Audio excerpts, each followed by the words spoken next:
Hello दोस्तों, welcome back. चलिए start करते हैं आज का अपना क्लास। आज की क्लास में हम सब जो है क्लास 10th का केमिस्ट्री का जो है दूसरा का चैप्टर अम्ल, लवण और भस्म को पढ़ने वाले हैं। इससे पहले जो है हम सब फर्स्ट चैप्टर जो था रासायनिक अभिक्रिया और समीकरण उसको ख़त्म किए थे। उसमें टोटल जो है 7-8 वीडियो होगा, तो उससे जो है कवर कर दिए थे। आज जो होगा हमारा ये दूसरा का चैप्टर अम्ल, लवण और भस्म है, इसका जो है पहला वीडियो होगा। तो चलिए स्टार्ट करते हैं। इसमें जो है हम सब जानेंगे अम्ल और लवण के बारे में। सबसे पहले जो है अम्ल और जानेंगे, भस्म के बारे में जानेंगे, और इसी में देखेंगे क्षार क्या होता है। तो इससे पहले जो है आपको इसमें ये पता होना चाहिए कि किसी भी प्रकार का जो है यौगिक कैसे बनता है, जैसे सोडियम क्लोराइड, सोडियम बाइकार्बोनेट।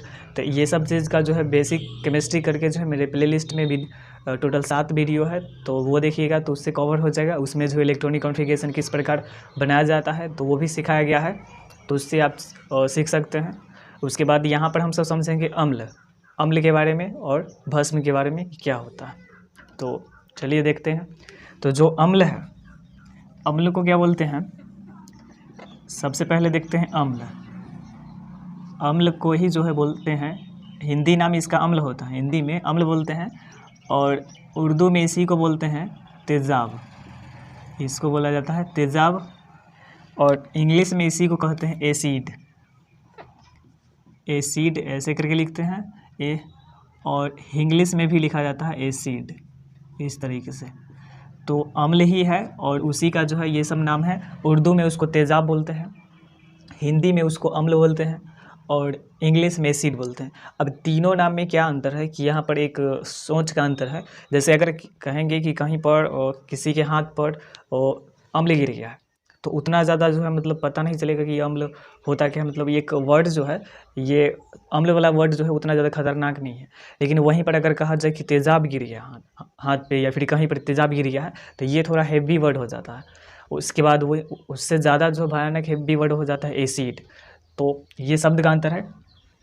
अब अम्ल क्या होता है कि इसको जो है अगर कहीं कोई अम्ल है तो उसको हम सब कोई इंसान कैसे पता कर सकता है कि वो अम्ल है। तो पता करने के लिए क्या किया जाएगा, उसको जल में डुबाया जाएगा। अम्ल को जो है जल में डुबा दिया जाएगा। तो अम्ल जब जल में डूब जाता है, पानी में डूब जाता है, तो इसका नाम हो जाता है जलीय विलयन। अम्ल को जल में डुबा देंगे तो वो हो गया अम्लीय जल वाला, अम्लीय जलीय विलयन। विलयन हो जाएगा। विलयन का मतलब होता है कि पानी के अंदर कोई भी पदार्थ को मिला देते हैं तो उसको बोला जाता है विलयन। यानी उस विलयन में 2 लोग होना चाहिए, एक होना चाहिए कम मात्रा में, एक ज़्यादा मात्रा में, तो उससे जो है विलयन तैयार हो जाता है। तो यहाँ पर अम्ल में जब जल मिला देंगे तो वो कहलाएगा अम्लीय जलीय विलयन। तो होता क्या है कि अम्ल, अगर कहीं पर कोई अम्ल है, कोई भी पदार्थ अगर अम्ल है, तो होगा क्या कि उसका जो जलीय विलयन है ना, स्वाद में हम सब क्या कर सकते हैं, उसको चख के देखेंगे, उसका जो स्वाद होगा, स्वाद यानी टेस्ट होगा। तो स्वाद क्या होगा, अम्ल का जो जलीय विलयन है उसका स्वाद जो है, स्वाद अगर देखेंगे, टेस्ट, तो वो जो है खट्टा होगा, खट्टा लगेगा। तो अम्ल का जलीय विलयन क्या होता है, स्वाद में कैसा होता है, खट्टा होता है। तो पहला ये चीज़ पहचानने का तरीका है कि अगर कोई भी चीज़ हम चखें और स्वाद में अगर खट्टा हुआ तो इसका मतलब उसमें अम्ल है। लेकिन बहुत ऐसा चीज़ होता है कि वो अम्ल होता है, उसमें अम्ल होता है, लेकिन हमारा जीभ जो है उसको मतलब पता नहीं कर पाता कि हाँ ये खट्टा है। जैसे टमाटर जो है, टमाटर खट्टा होता है, और टमाटर में ऑक्सैलिक अम्ल है, तो कुछ प्राकृतिक जो पदार्थ है तो उसमें अम्ल पहले से अवेलेबल होता है। तो इसका भी लिस्ट जो है आपको याद रखना पड़ेगा। तो ऐसे वो शो कर रहा होगा, या फिर लास्ट में हम दे देंगे, तो उसको नोट बना कर रखिए जो आप याद कर सकते हैं। तो फिलहाल यहाँ पर देखते हैं कि अम्ल का जो जलीय विलयन है स्वाद में कैसा होता है, खट्टा होगा। यानी कोई भी चीज़ अगर स्वाद में खट्टा हो तो इसका मतलब उसके अंदर अम्ल है। एक साधारण तरीका, नॉर्मल तरीका है पहचानने का। ऐसे इसको जो है प्रयोगशाला में जो है उसको पता किया जाता है कि हाँ कौन अम्ल है, कौन क्षार है। और फिर तो इसका स्वाद जो है, पहला तो रहा कि ये स्वाद कैसा होगा, तो ये स्वाद में जो है ये खट्टा होगा। अम्ल का जलीय विलयन स्वाद में क्या होता है, खट्टा होता है। उसके बाद दूसरा क्या है कि जब अम्ल को अगर जल में घोल देंगे, तो अम्ल को जब जल में घोल देंगे तो ये जो है क्या देता है, हाइड्रोजन आयन देता है। केमिस्ट्री के अनुसार ये होगा परिभाषा कि अम्ल का जलीय विलयन जो है, अम्ल को जैसे ही जल में घोल देते हैं तो उससे क्या होता है कि हाइड्रोजन आयन देता है, वो हाइड्रोजन आयन निकल जाता है। अब ये क्या होता है वो समझेंगे। तो देखिए, हाइड्रोजन जो है एक तत्व है, और हाइड्रोजन के बारे में देखा जाए तो हाइड्रोजन की परमाणु संख्या जो है 1 होता है, और 1 होने के कारण इसके बाहरी सेल में 1 इलेक्ट्रॉन होता है। 1 इलेक्ट्रॉन है, जिस कारण जो है अगर बाहरी सेल में 1, 2, 3 इलेक्ट्रॉन होता है तो वो धातु होता है। 4 इलेक्ट्रॉन है तो उपधातु होता है। 5, 6, 7 इलेक्ट्रॉन है तो अधातु होता है। 8 इलेक्ट्रॉन है तो निष्क्रिय होता है। तो ये सब चीज़ जो हम पढ़ाए हुए हैं बेसिक केमिस्ट्री करके, इसीलिए जो आपसे रिक्वेस्ट कर रहे हैं तो वो आप वीडियो देख सकते हैं, और देखे हुए तो आपको समझ में आ रहा होगा। तो हाइड्रोजन क्या है कि उसके बाहरी सेल में 1 इलेक्ट्रॉन है। 1 इलेक्ट्रॉन होते हुए भी जो है वो धातु नहीं है, अधातु है। और जितने भी अधातु होता है वो सब के सब इलेक्ट्रॉन लेता है, लेकिन हाइड्रोजन क्या है कि वो इलेक्ट्रॉन लेता नहीं है और लेने देने का काम नहीं करता है। मतलब यहाँ पर वो हाइड्रोजन अधातु है, हाइड्रोजन जो है अधातु है, और अधातु जो भी होता है वो इलेक्ट्रॉन लेता है, लेकिन हाइड्रोजन इलेक्ट्रॉन लेता नहीं है, देता है। तो जो देता है तो उस पर क्या होता है कि देने वाले पर जो है जो इलेक्ट्रॉन देता है, हालांकि नियम नेचर का ये नियम है कि जो धातु होता है वो इलेक्ट्रॉन देता है, और यहाँ हाइड्रोजन अधातु है, उसके बावजूद भी जो है ये इलेक्ट्रॉन देता है। तो जो इलेक्ट्रॉन देता है उस पर पॉजिटिव चार्ज आ जाता है।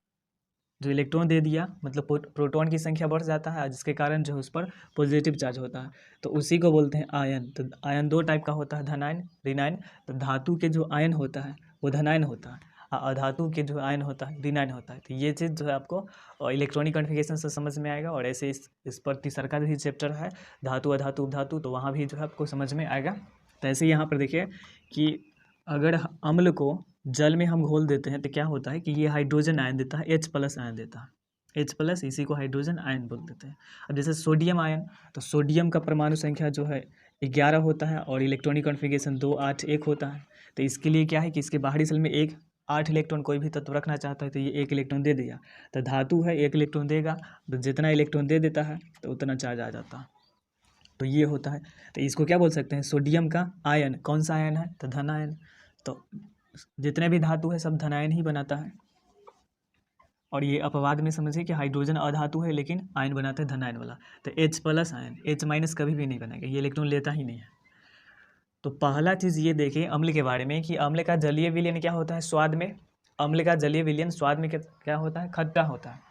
और अम्ल को जल में जब घोल देते हैं तो घोलने के पश्चात जो है वो हाइड्रोजन आयन देता है। अब कैसे इसको जानेंगे कि हाइड्रोजन आयन देता है, तो अब सबसे पहले देखते हैं कि अम्ल का मतलब कंपाउंड जो है, अम्ल जो है उसका सूत्र क्या होता है। तो कोई भी अम्ल होगा तो आपको पता होगा, अगर कोई अम्ल है तो उसका सूत्र में उसके कंपाउंड फार्मूला जो है उसमें हाइड्रोजन स्टार्ट होगा।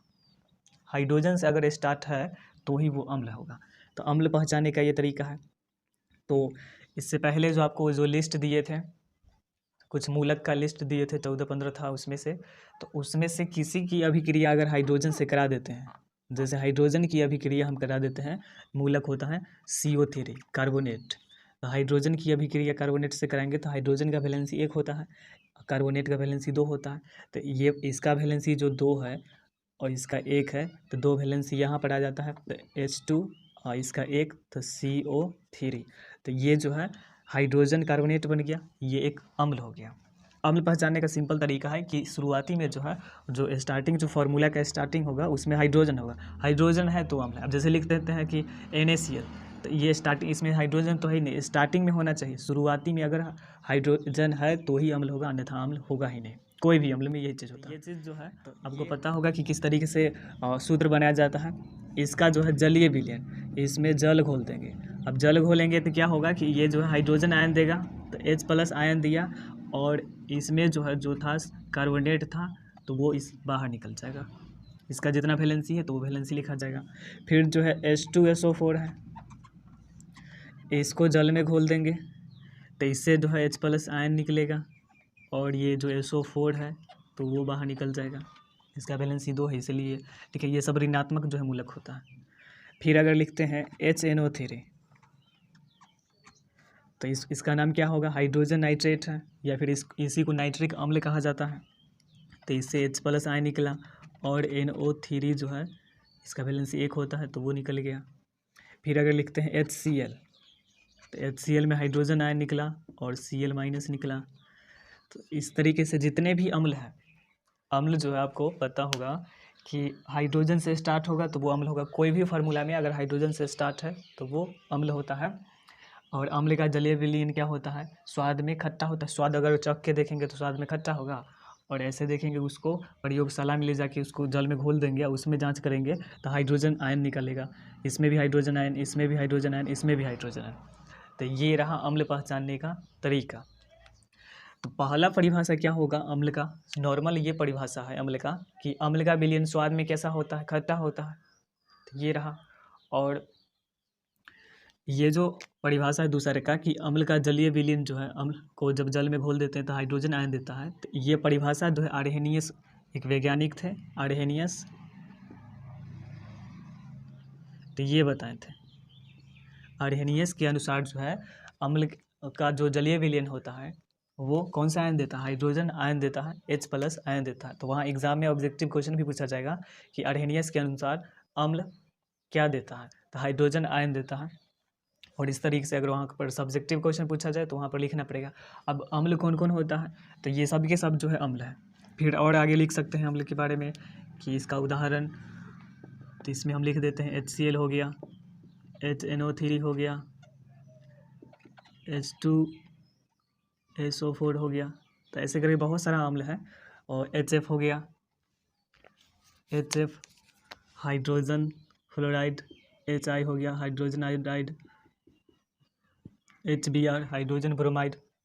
तो ये सब के सब जो है अम्ल है।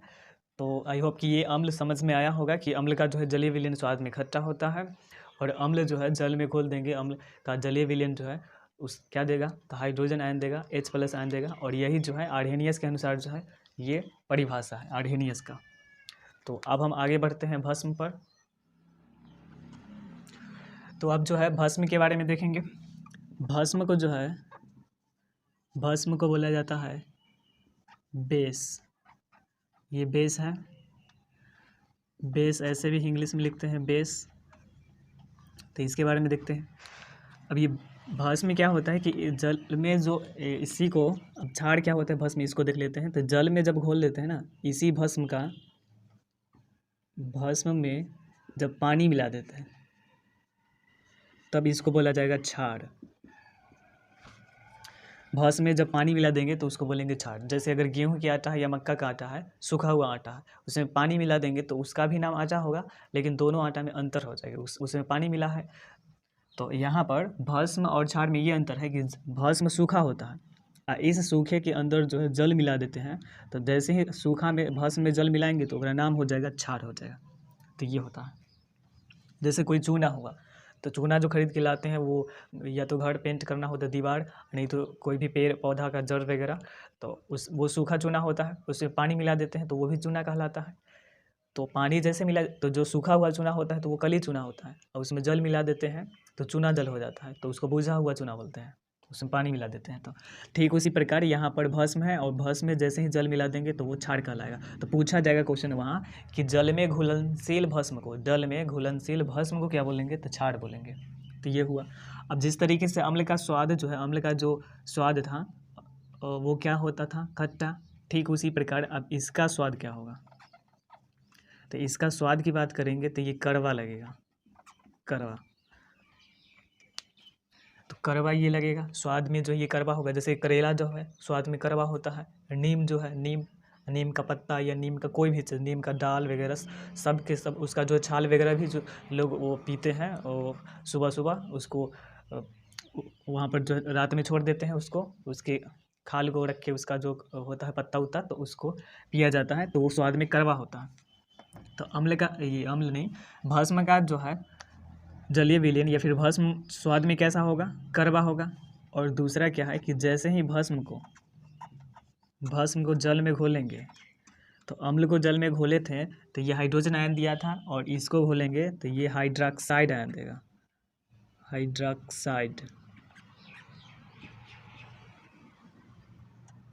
हाइड्रोक्साइड आयन क्या होता है?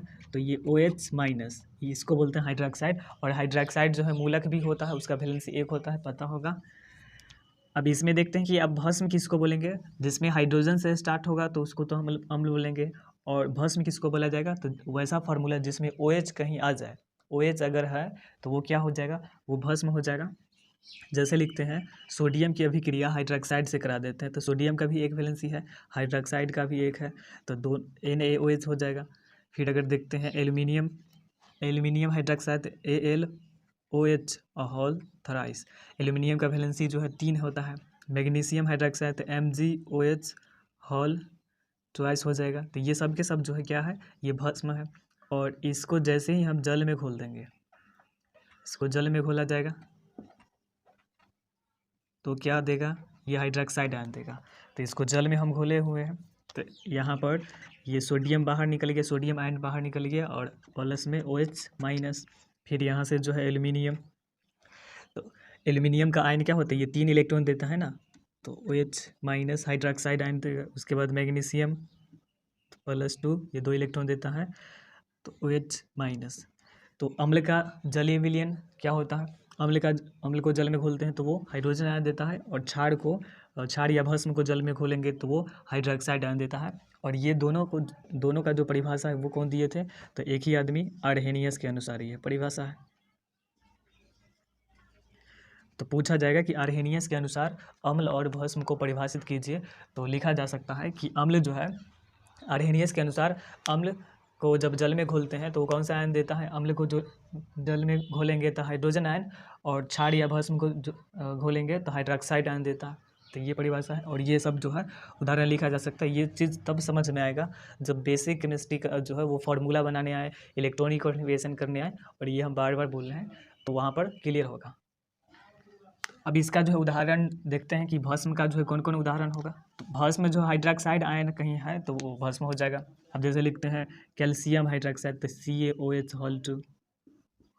उसके बाद ये सब लिख ही दिए हैं। फिर जो है जिंक हाइड्रोक्साइड, उसके बाद जो है आयरन हाइड्रोक्साइड। तो ये सब के सब जो है क्या है, भस्म है। यहाँ ये लिख दिए, फिर ये सब के सब ये भस्म है। तो यहाँ पर अम्ल और ये भस्म जो है समझ में आया होगा। इसमें कुछ ऐसे पदार्थ होता है जिसका जो है वो याद रखना होता है कि इसमें जो है, जैसे अगर पूछा जाए टमाटर में कौन सा अम्ल पाया जाता है, तो ऑक्जेलिक अम्ल पाया जाता है, नींबू में, संतरा में तो सिट्रिक अम्ल जो है। उसके बाद और भी है, जैसे दूध हुआ, नहीं दही है तो दही में जो है लैक्टिक अम्ल पाया जाता है। उसके बाद एस्कॉर्बिक अम्ल जो है सिरका में। उसके बाद जो है ऐसे वो सब जो है लिस्ट दिख रहा होगा, इमली में टार्टरिक अम्ल जो है। उसके बाद चाय में टैनिक अम्ल पाया जाता है। तो ये सब चीज़ वो आपको याद रखना पड़ेगा, एग्जाम में पूछा जाता है। चींटी के डंक जो है फॉर्मिक अम्ल पाया जाता है, या नेटल के डंक हो तो उसमें भी फॉर्मिक अम्ल पाया जाता है। कोई भी चीज़ का डंक अगर है तो उसमें जो है फॉर्मिक ही अम्ल होगा। तो ये चीज़ जो है समझ में आया होगा, अम्ल और भस्म। तो आज हम सब जानें कि अम्ल और भस्म क्या होता है। तो अम्ल क्या होता है कि जल में उसको घोल देते हैं, अम्ल को जल में घोलेंगे तो उसका जो जलीय विलयन होगा ना, अम्ल को चख के देखें, कोई भी चीज़ अगर चख के देखने से अगर खट्टा लगेगा तो अम्ल होगा। तो इसका मतलब ये नहीं कि जो चख के देखेंगे खट्टा नहीं लगेगा तो अम्ल नहीं होगा, अम्ल होगा। लेकिन वो उसका जो मतलब स्वाद है ना, वो कुछ ऐसे चीज़ होता है जिसका स्वाद जो है जीभ पता नहीं कर पाता है कि हाँ वो खट्टा लग रहा है या फिर कड़वा लग रहा है। तो उसको प्रयोगशाला में देखा जाता है कि हाइड्रोजन आयन देता है तो वो हो जाता है अम्ल, हाइड्रोक्साइड आयन देता है तो हो जाता है क्षार। और फिर अगर अंतर पूछा जाए दोनों में, अम्ल भस्म में, तो इस तरीके से अंतर दोनों का लिखा जा सकता है। तो आई होप कि आपको ये सब समझ में आया होगा। आने वाले वीडियो में हम सब जो है लवण के बारे में जानेंगे। फिर लवण के बाद जब लवण ख़त्म हो जाएगा तो पीएच स्केल, फिर उसका यूज जो है, और उसके बाद जो है फिर अलग अलग कुछ पदार्थ होगा, जैसे कैल्शियम कार्बोनेट हो गया, कैल्शियम बाइकार्बोनेट, सोडियम बाइकार्बोनेट हो गया, धोवन सोडा, खाने वाला सोडा, उसके बाद ब्लीचिंग पाउडर और प्लास्टर ऑफ पेरिस। तो ये सब का जो है उपयोग वगैरह और वो कैसे बनता है तो वो सब चीज़ पढ़ना है। उसके बाद ये चैप्टर ख़त्म हो जाता है। तो आज के वीडियो में बस इतना ही। तब तक के लिए जय हिंद, आपका दिन